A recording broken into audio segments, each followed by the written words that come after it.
Donc Marc, toi tu es pilote de proto Je suis pilote de proto en endurance chez Extreme Limits. chez Extreme Limits. Ton proto est là. Mon proto est sur le stand d'Extreme Limits. Là, c'est une Nova NP02 qui roule en Ultimate Cup Series, donc un championnat européen semi-pro, qui est la dernière étape avant l'ELMS, on va dire, en termes de championnat d'endurance européen.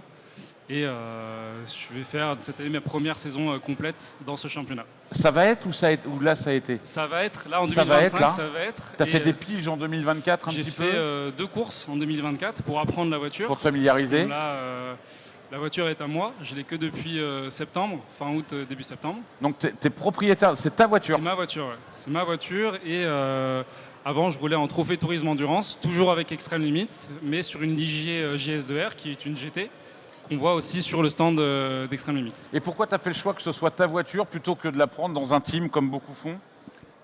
Parce que je pouvais avoir la main mise sur ce qui était fait dessus, ce qui me permet moi aussi de voir plus long terme avec. J'ai pas à louer la voiture et surtout une fois que j'aurai fini de m'en servir, je pourrais soit la revendre, soit on peut faire des baptêmes avec, on peut la faire louer par d'autres teams justement. Tu pourras Donc, à terme la rentabiliser. Exactement, en fait j'ai fait le choix d'être propriétaire plutôt que locataire parce que sur le long terme c'est plus avantageux. D'accord. Ça, c'est un véhicule que tu peux garder combien de temps? En course, tu peux l'exploiter. Alors, la technologie évolue quand même assez vite, mais là, tu penses qu'elle va être compétitive combien de temps, la voiture? À l'heure actuelle, je pense qu'on en a encore pour 2-3 ans au moins, parce qu'elle est au niveau des LMP3 de deuxième génération. Là, il y a troisième génération de LMP3 qui vient de sortir, mais elle était largement au niveau des LMP3. Et la plupart du temps, c'était une Nova qui gagnait en Ultimate, du coup.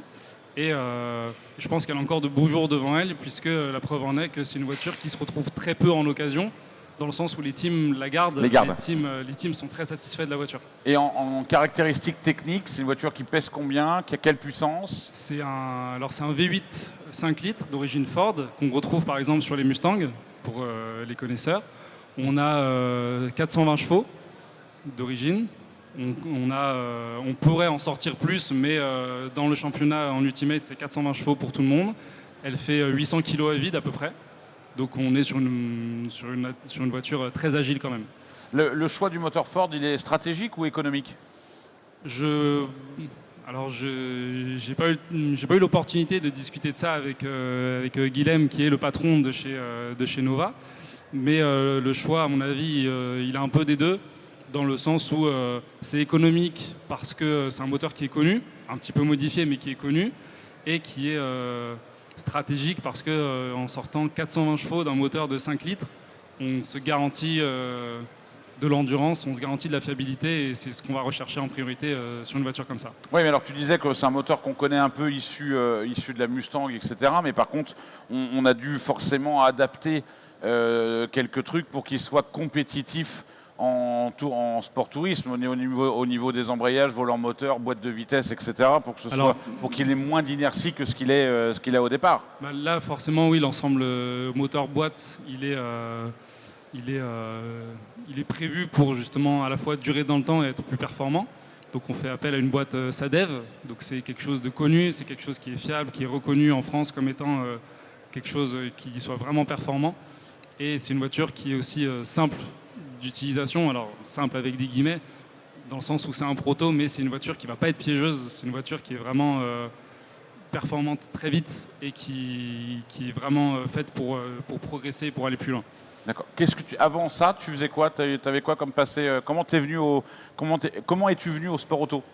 Alors moi, j'ai toujours été passionné de sport auto, vraiment depuis mon plus jeune âge, mais j'ai fait très peu de karts, et c'était que du kart de loc entre mes 10-14 ans, à peu de choses près. Et j'ai rien fait jusqu'à mes 22-23 ans, et je suis tombé sur Extreme Limits, justement, qui m'ont proposé de me former, qui m'ont donné cette opportunité-là. Et il est fort, Patrice, hein? Je cherchais à la base, en 2021, pendant mes études d'ingénieur, quelque chose pour passer au sport auto. Et en tombant sur Extreme Limits, une fois, ils m'ont proposé de me former. Donc moi, j'habite à Lyon, mais j'allais pas faire la fine bouche. Donc je me suis dit, c'est à Nantes, c'est loin, mais c'est pas grave, c'est ma passion, je le tente. Et toute l'année 2021, j'ai fait que de la Formule 4. Je me suis formé. Et je suis passé à la Ligier JS2R dès 2022 pour faire de l'endurance tout de suite, en trophée tourisme endurance avec Extreme Limit. Et on a commencé à gagner dès notre première année. Et l'année d'après, on a continué dans ce championnat-là en gagnant le titre en JS2R cette fois, en finissant 3e au général, en gagnant des courses, en continuant de faire des podiums. Et en 2024, c'est là qu'on a décidé de faire la transition vers le proto, donc en faisant que 4 courses en TTE et 2 courses en Ultimate pour pouvoir opérer la transition vers le proto. Génial, top. Et là, tu as hâte, le championnat va bientôt démarrer. Le championnat commence fin mars. Ouais, fin du mois prochain. À Paul Ricard. D'accord. On va au Portugal, on va en Italie, on va en Espagne. J'ai hâte de me frotter, on va dire, à des pilotes qui ont beaucoup plus d'expérience parce que c'est comme ça qu'on apprend et c'est comme ça que je monterai les échelons vers les 24 heures du Mans, qui est le but final. L'objectif final, c'est ça, c'est les 24 ? C'est ça, c'est les 24, c'est le WEC, c'est l'IMSA, c'est tout ce qui peut être tous les championnats majeurs d'endurance que je trouve formidables aujourd'hui et qui font que de prendre en notoriété, en visibilité. C'est quelque chose qui me tiendrait vraiment à cœur. Et là, tu as fait le choix de te consacrer 100% à ta carrière sportive ou tu as quand même un boulot à côté encore ? J'ai passé un diplôme de moniteur de pilotage l'année dernière. Très bien. Donc un BPGEPS Sport Auto, voilà. Ça, pour pouvoir avoir un parachute, un vrai métier aussi à côté qui puisse me permettre de gagner ma vie tout en donnant du temps pour le sport auto. De faire bouillir la marmite un petit peu quand même. Bien sûr. Bah oui. Mais le but, c'est quand même à terme d'être pilote professionnel, c'est d'en faire un métier. Mais le diplôme de BPGEP, c'est là aussi pour m'aider en cas de besoin. Ok, et quand tu te déplaces là sur le championnat, allez, viens mon Jim. Non, tu peux passer par là, à l'ancienne. Il est là, on parlait de toi tout à l'heure. Tu viens d'arriver ? Eh putain, Jim Pla nous rejoint. Ça va mon Jim ? On est avec Marc Bonnet, vous connaissez ? Pas du tout. Eh ben Marc qui roule en Ultimate, en Nova, voilà, qui démarre la saison complète avec Extreme Limit en Nova. Et Jim Pla, donc ce qui vous rejoint, c'est que vous avez le BP tous les deux, vous êtes BPGEPS tous les deux, lui depuis un peu plus longtemps que toi. Voilà. Un peu plus vieux, je sais pas. Et 2016. On a parlé de toi, j'étais avec Jérôme et Hugo, et on finit juste avec Marc. Donc du coup, voilà, l'année se présente sous les meilleurs auspices. Et ce que je te disais, c'est que ce que je te demandais, c'était là, l'année va commencer, et Extreme Limit te suit tout au long de la saison. C'est ça. Le but, c'est de voir long terme avec une équipe. Donc que ce soit avec les pilotes, les mécanos, tout ça, il faut qu'il y ait une bonne entente pour pouvoir aller plus loin. Donc j'ai fait le choix de continuer avec Extreme Limit encore une fois cette année, puisque à l'heure actuelle, c'est l'équipe qui m'a mis le pied à l'étrier, c'est ma meilleure option à l'heure actuelle. Une équipe en qui je peux avoir confiance pour pouvoir aller plus loin. Cool. Eh ben écoute, on te souhaite vraiment le meilleur pour l'année à venir, et puis on va suivre de près un peu l'évolution du jeune homme, et je te souhaite la même carrière que la personne qui était à ta droite. Quand tu auras cette carrière-là, déjà tu pourras te dire qu'on est déjà pas mal, on est déjà très très bien. Bah oui, j'espère aussi. Voilà, là vraiment les copains, les gens, on est entre amis, là, on est en famille. On parlait de lui tout à l'heure, j'espérais qu'il arrive, et ben il est arrivé. Jim Pla est avec nous, pilote émérite, champion. Merci Marc, tu peux rester avec nous si tu veux, il n'y a pas de problème, hein. Tu peux rester là, je te repose juste ton truc, et si tu veux intervenir, il n'y a aucun souci. Comment ça va mon Jim ? Bah écoute, super. On savait pas où t'étais, on savait pas si t'étais dans le sud, si t'étais à Nantes. Je suis remonté à Nantes cette semaine et je t'avais dit que je serais là, donc je suis passé. C'est génial, c'est vraiment cool de te voir, ça fait un moment en plus qu'on ne s'est pas vu. Il s'en est passé des choses depuis quelques années dans ta carrière de pilote. Bah oui, écoute, après ça fait un retour aux sources ici parce que j'ai rejoint ma copine. Donc j'habite ici maintenant depuis 2 ans. T'as toujours ton appart ? Non, j'ai un autre appart. Ah, t'as un autre appart. Bon. Je suis reparti dans le sud en 2020 pendant le Covid et je suis remonté il y a tout juste 2 ans. Donc écoute, non, il y a eu beaucoup de choses qui se sont passées depuis que j'étais ici. Et on va dire que ça continue à se poursuivre. On est en négociation là pour cette année. Donc rien n'est encore ficelé, mais il y a de bonnes pistes. Et puis voilà, on profite. Titré à plusieurs reprises. Du coup, cette année, l'année dernière, 2024, on a été champion GT World Challenge dans la catégorie Gold Cup. Donc c'est 2 gold et un silver. On a fait une super saison avec Saint-Éloque sur l'Audi R8.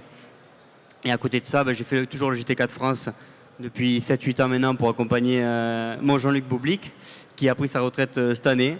Donc voilà, peut-être que je ne serai pas sur le GT4 France cette année, mais bon, il y a déjà assez à faire avec le GT3 entre le GT World Challenge Sprint et Endurance, parce qu'il y a des grandes chances que je fasse ça cette année, et un peu de GT Open aussi pour accompagner un autre amateur. Donc ça serait un championnat en Pro-Am et les 2 autres championnats en Pro. Ça fait combien de rendez-vous annuels, ça, tout ça? Combien de week-ends? L'année dernière, j'étais à 20 week-ends. 20 week-ends. Oui. Ouais, c'est quand même pas mal. Ça commence à faire un petit peu. Sur une saison qui démarre en mars et qui finit en novembre, la vôtre, elle doit finir fin octobre, plus début ça novembre. allait, oui, ça a fini début novembre à Jeddah, lors de la finale du GT World Challenge. Et on a fait une course supplémentaire, on a fait les 12 heures d'Abu Dhabi mi-décembre, où on a fini 2e. Et voilà, la saison s'est clôturée là et a repris aux 24 heures de Dubaï le 6-7 janvier. C'est ça, on en parlait avec Jérôme tout à l'heure. Expérience pour toi aussi, les 24 heures de Dubaï, tu les avais jamais fait? Non, j'ai jamais fait. Alors là, je suis juste allé pour faire du coaching. À la base, je devais rouler. D'accord. Et puis, en fait, avec Saint-Éloque, ça s'est pas ficelé comme ça devait se passer. Et du coup, je me suis occupé des gentlemen avec qui je roule aussi en majorité en Europe. Et voilà, c'était un petit week-end, une petite semaine aussi détente et où j'ai pu aussi un petit peu rouler et les accompagner sur les 24 heures. Et coaching, pendant l'épreuve, tu arrives à faire du coaching et à adapter le coaching en fonction de ce qui se passe pendant l'épreuve? Oui, on arrive à travailler comme ça. Et puis après, je les aide aussi sur les stratégies de course. Je me mets à côté de l'ingénieur et puis on parle ensemble de stratégie. Et puis, vous regardez les datas et puis... je fais un support supplémentaire. Mais après, voilà, c'est plus du coaching, on va dire. C'est que des amis, mais c'est vraiment une semaine détente. Il n'y a pas de pression. Ils se font plaisir sur une Cup, une 92. Avec ABS et TC, donc voilà, c'est que du plaisir. Là, cette année, on devrait devoir rouler sur quoi comme voiture? Alors, je peux pas trop dire, c'est en pourparler. Oui. Bon. Alors, soit il y a des chances de refaire avec Saint-Éloque, soit une autre équipe, pour l'instant, je peux pas dire. Pour ceux qui ne connaissent pas, redis-nous... Donc, l'équipe de Sébastien Chetaille, qui est basée à côté de Saint-Etienne et qui était officiel Audi depuis des années. Bon, maintenant, depuis le retrait d'Audi, forcément, il continue à faire rouler les voitures. Mais là, c'est la dernière année de l'Audi R8 et ils basculeront l'année prochaine en Lamborghini. Ça, c'est quasiment fait. Mais voilà, en attendant, on est en pourparlers et avec Sébastien et avec une autre équipe. Cool. Donc, et un petit peu de pige encore sur certaines épreuves sympas? Pour l'instant, on n'a rien acté, on n'a rien acté, rien signé, mais oui, il y a des chances que ce soit similaire à l'année dernière. 24 heures du Mans, t'as pas fait, toi? Non, pas encore. Ça te botte? C'est quelque chose qui t'intéresse? Ça m'intéressait pas trop, pour être honnête, il y a quelques années. Maintenant, oui. Alors, ça fait plusieurs fois que je fais les 24 heures de Spa, donc c'est quand même une épreuve, en tout cas pour le GT3. C'était l'épreuve où sûrement il y avait le plus de compétitivité. Maintenant que le GT3 est arrivé en championnat du monde, c'est vrai qu'il y a peut-être plus d'opportunités pour faire les 24 heures du Mans. Mais bon, pour l'instant, c'est pas au programme. C'est pas au programme. Bon. Peut-être 2027. On t'a pris comme ça à l'emporte-pièce et vraiment merci d'être venu nous rejoindre. On va vous remercier parce qu'il va falloir qu'on laisse les micros à Joël pour qu'il aille discuter. Mais c'était un vrai plaisir de vous avoir. Marc Bonnet, Jim Pla. Merci en tout cas. Merci beaucoup les garçons d'avoir répondu présents pour être montés sur scène avec nous et nous parler un petit peu de votre passion.